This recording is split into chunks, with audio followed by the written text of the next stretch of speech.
ஓம் சாய்ராம். என் அன்பு செல்லமே, என் அழகான தங்கமே, என்னமோ யோசனை.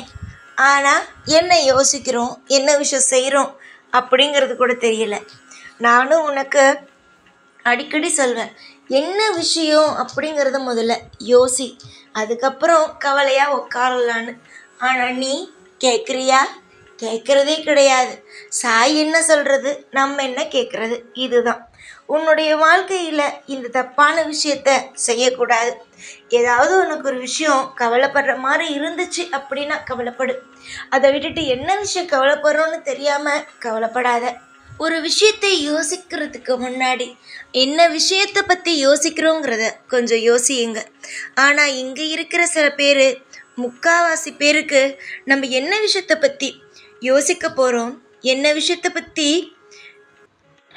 நம்ம கவலைப்படுறோன்னு தெரியாமையே கவலைப்பட்டுட்ருக்காங்க. முதல்ல உங்களுடைய வாழ்க்கையை ஒத்து பாருங்க. நிறைய நாள், நிறைய நேரம் நீங்கள் கஷ்டப்படுறீங்க. ஆனால் ஒன்றே ஒன்று, என்னத்துக்காக யோசிக்கிறோன்னு தெரியாமையே யோசிச்சிட்ருக்கீங்க.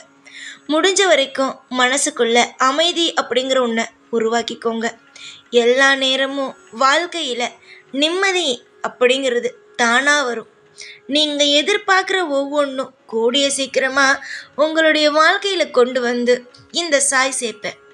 யாராரோ ஏதேதோ சொல்லிட்டாங்க அப்படிங்கிறதுக்காக மனம் முடிஞ்சு ஒரு இடத்துல உட்காந்திங்க அப்படின்னா இப்படி தான். நீங்கள் ஒரு விஷயத்தில் உட்காருவீங்க, இவன் என்னை இப்படி திட்டான் அப்படி திட்டான் அப்படின்னு. ஆனால் அதை அவன் திட்டினதெல்லாம் விட அடுத்தடுத்த கட்டத்துக்கு யோசிக்க போயிடுவீங்க. அதனால் ஒரு விஷயம் ஆனது உங்களுக்கு தேவை அப்படின்னா மட்டும் அதை பற்றி யோசிங்க. உங்களுடைய வாழ்க்கையை பொறுத்த வரைக்கும் உங்களை திட்டாத ஆள் அப்படிங்கிறது யாருமே கிடையாது. உறவுகளில் உங்களை என்னென்ன வார்த்தை சொல்லி திட்டிருக்காங்க அதனெல்லாம் யோசிங்க. ஊதாரி, எதுக்கும் பொறுப்பு இல்லை, செலவு பண்ணிக்கிட்டே இருக்கா, வாழ்க்கையில் எதுலேயுமே நிதானம் இல்லை, அதிர்ஷ்டம் இல்லை, எதையுமே வாழ்க்கையை நடத்த தெரிலன்னு ஒன்றை மட்டும் இல்லை, உன் குடும்பத்தையே சேர்த்து தான் திட்டிருக்காங்க உன் காது படவே. இவங்கெல்லாம் ஒவ்வொரு நிமிஷமும் திட்டத்தான் செய்வாங்க. ஏன்னா அவங்களுக்கு வேலை இல்லை, அதுதான் உண்மை.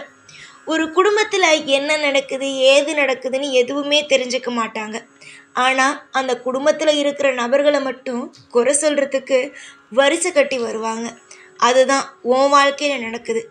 ஆனால் நீ அதை அவங்க என்ன சொல்கிறாங்களோ அதை தூக்கி போடாமல் அதையே நினச்சி அழுதுகிட்டு இருந்தா அவங்களுக்கு நீ வாய்ப்பு கொடுத்த மாதிரி ஆயிடாதா? அவங்க சொன்னதெல்லாம் சரியாக ஆயிடாதா?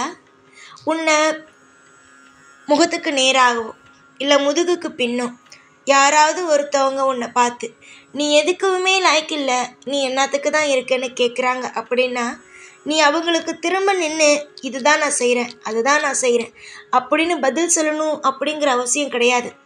வாழ்க்கையில் நீ வாழ்ந்தாலே போதும். அதாவது பணக்காரனாக தான் வாழணும் அப்படிங்கிறது இல்லை, நீ ஒரு நல்ல மனுஷனாக வாழ்ந்தாலே போதும். இங்கே எத்தனை பேர் பணத்தை வச்சுக்கிட்டு நிம்மதியாக இருக்காங்க? நீயே சொல்லு பார்க்கலாம். ஒரு மனுஷங்கிட்ட பணம் இருக்கோ இல்லையோ நிம்மதி இருக்கணும், நிம்மதியாக சாப்பிடணும், நிம்மதியாக தூங்கணும். இதுதான் வாழ்க்கை. இங்கே பலருக்கு அது கிடைக்கிறதில்ல, சிலருக்கு எல்லாமே கிடைக்கிது. சில பேர்த்துக்கு பார்த்தா அப்படின்னா வாழ்க்கையில் நிம்மதியே இல்லை, ஆனால் அவங்ககிட்ட பணம் இருக்கும். சில பேர்கிட்ட பணம் இருக்காது, ஆனால் நிம்மதி இருக்கும். உன்னை சுற்றி பேசுகிறவங்கள பற்றி நீ நினச்சிட்டு இருந்தா என்ன விஷயம் நீ ஒரு விஷயம் யோசிக்கிறதுக்காக உட்காந்துருப்ப, ஆனால் அது வேறு வேறு விஷயத்தில் கொண்டு போய் விட்டு உன்னை மன உளைச்சல் ஆக்கிடும். அதனால் உன்னுடைய வாழ்க்கையில் எல்லாத்தையும் யோசிக்கிறதுக்கு முன்னாடி நீ எப்பயுமே ஒன்று தெரிஞ்சுக்கணும். நம்ம யோசிக்கிறோமே, ஒரு நபரை பற்றி யோசிக்க போகிறோம், அதுக்கு அவங்க தகுதியானவங்களான்னு யோசிக்கணும். முதல்ல ஒரு விஷயத்த தெரிஞ்சுக்கும். உன்னை சுற்றி 1000 உறவுகள் இருக்கலாம், 1000 பேர் உன்னை ஏதாவது கடினமான வார்த்தையால் பேசியிருக்கலாம், உன் குடும்பத்தில் இருக்கிற ஒவ்வொரு நபரையும் பேசியிருக்கலாம், சின்ன பிள்ளையிலிருந்து வயசானவங்கள வரைக்கும் உன் கண்ணுக்கு நேரம் உன்னுடைய காதுக்கு உனக்கு முன்னாடியே பேசியிருக்கலாம். அவங்க பேசுகிறாங்கங்கிறதுக்காக நீ அதுதான் அப்படின்னு ஆயிட போகிறதில்ல. நிச்சயமாக உன்னால் மீண்டு வர முடியும். நிம்மதியான ஒரு சாப்பாடு நீ சாப்பிட்ற, அது எப்படி? யார்கிட்டையும் கையேந்தாமல் நீயா உழைக்கிற, கஷ்டப்படுறதான் இல்லைன்னு சொல்லலை. கஷ்டப்பட்டாலும் நீயா உழைக்கிற, நீயா சாப்பிட்ற. யாருக்கிட்டேயும் போய் ஒரு வேளை போய் நின்று சாப்பாடு தாங்கன்னு கேட்டதில்லை. புரிஞ்சுதா? பேசுகிற வாய் பேசும்.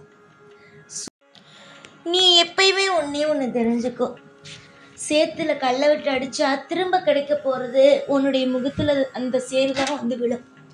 அதனால் அவங்கக்கிட்ட நீ திரும்பி பேசி, அவங்க உன்னை பேசி, திரும்ப உன்னை நீ பேசி, இதெல்லாம் பண்ணுறது எதுக்கு? அதுக்கு பதிலாக வாழ்ந்து காட்டலாமே. நீ நினைக்கலாம், நான் வாழ்ந்து காட்டணும் தான் சாய் நினைக்கிறேன், ஆனால் நீ என்னை விடுறியா அப்படின்னு. பொறுமையாக இரு, நிச்சயமாக உனக்கு ஒரு வாழ்க்கை உண்டு. அந்த வாழ்க்கையை யாரும் எப்போதும் எந்த ஒரு நிமிஷமும் உன்னுடைய வாழ்க்கையை எப்போதும் எடுக்க போகிறதில்லை. நீ சந்தோஷமாக அந்த வாழ்க்கையில் வாழ தான் போகிற. எதிர்பார்த்த விஷயம் கூடிய சீக்கிரம் நடக்கும் அப்படின்னா நீ நம்புவியா? நீ நம்பினாலும் சரி, நம்பாட்டியும் சரி, இதுதான் உண்மை. நீ எதெல்லாம் தேடுறியோ அதெல்லாம் உனக்கு நிச்சயமாக கிடைக்கும். காலம் முழுக்க எல்லா நிமிஷத்துலேயும் சந்தோஷம் அப்படிங்கிற ஒன்று உனக்கு நிலையாக இருக்கும். ஏகப்பட்ட விஷயங்கள் உன்னுடைய வாழ்க்கையில் நடக்க இருந்துச்சு, கஷ்டமான விஷயங்கள். அது எல்லாத்தையும் எடுத்து வச்சுட்டு உனக்கு இன்பம் அப்படிங்கிற ஒன்று நான் கொடுத்துருக்கேன். அளவுக்கு மீறி கஷ்டப்பட்டுட்டேன், அளவுக்கு மீறி காயமும் பட்டுட்டேன். இதுக்கு மேலே உன்னுடைய வாழ்க்கையில் என்ன வேணும் நீயே சொல்லு. எல்லாத்தையும் பார்த்துட்டு இப்போ உன்னுடைய வாழ்க்கையில் எந்த ஒரு விஷயத்தையோ எப்போதும் நினைத்து கவலைப்பட வேண்டாம். உன்னுடைய சிரித்த முகமும் எனக்கு ரொம்ப பிடிக்கும். எப்பொழுதும் உன்னுடைய முகத்தில் சிரிப்பானது இருந்து கொண்டே இருக்கட்டும். கவலைகளானது எப்பொழுதும் இருக்கக்கூடாது தானே. எந்த வீட்டில் கவலை இருக்கிறதோ அங்கு தெய்வம் இருக்குமா? நீயே சொல் பார்க்கலாம். கவலை என்றும் உன்னுடைய வாழ்க்கையில் இருக்கக்கூடாது. எல்லா விதமான கவலைகளையும் நிச்சயமாக உன்னுடைய வாழ்க்கையிலிருந்து எடுத்து உனக்கு சந்தோஷம் என்ற ஒன்றை உன்னுடைய வீட்டில் நிச்சயமாக தூக்கி வந்து சேர்ப்பேன். இந்த சாய்க்கு தெரியாதது எதுவும் அல்ல. உன்னுடைய வாழ்க்கையில் ஒரு விஷயம் நடக்குதுன்னா அதுக்கு பின்னாடி பல திட்டம் என்கிட்ட இருக்கும். அதனால தான் அந்த விஷயமே நடக்குமே தவிர, இல்லைன்னா அந்த விஷயம் அங்கே நடந்தே இருக்காது. புரிஞ்சுதா? நான் ஒரு விஷயம் செய்கிறேன், உன்னுடைய வாழ்க்கையில் நடக்குதுன்னா நீ கொஞ்சம் பொறுமையாக இருக்கணும்னு அர்த்தம். புரிஞ்சுதா? பொறுமையாக இருக்கணும்னா எத்தனை காலத்துக்கு தான் சாயி அப்படின்னு நீ கேட்கலாம்.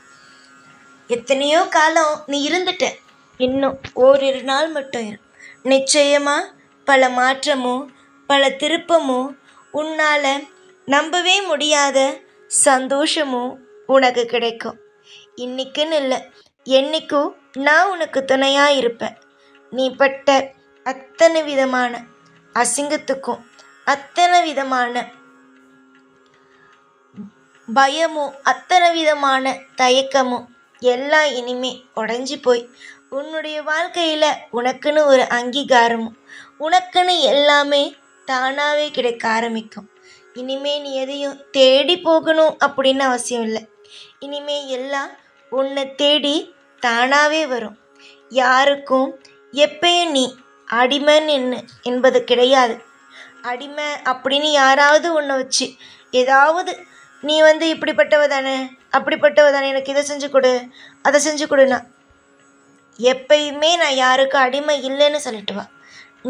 நீயா இரு. எப்பயும் யாருக்கு மத்தியிலேயும் நீ குறைஞ்சி போகிறவ கிடையாது. சந்தோஷமாக இருங்க. நான் இருக்கிற வரைக்கும் எனக்கு முடிவே கிடையாது. அப்படி இருக்கும்போது எப்படி உன்னுடைய வாழ்க்கையில் தப்புன்னு ஒன்று நடக்கும்? தப்புக்கு எப்பயும் இடம் இல்லை, சந்தோஷத்துக்கு மட்டும்தான் இடம். நீ பயந்துக்கிட்டே இருக்க, எல்லாம் எவ்வளோ சாதாரணமாக உனக்கு கிடைக்க போகுது அப்படிங்கிறத பொறுத்திருந்து வேடிக்கை மட்டும் பாரு. நீ தேடுற ஒவ்வொன்றத்தையும் கொடுத்து நிச்சயமாக உன்னை அடுத்தடுத்த விஷயத்தையும் சந்தோஷத்தை கொடுத்துக்கிட்டே இருப்பேன். எப்போதும் நல்லதே நடக்கும். எப்போதும் உன் கூடவே இருப்பேன். இந்த சாய்நான். ஓம் சாய்ராம்.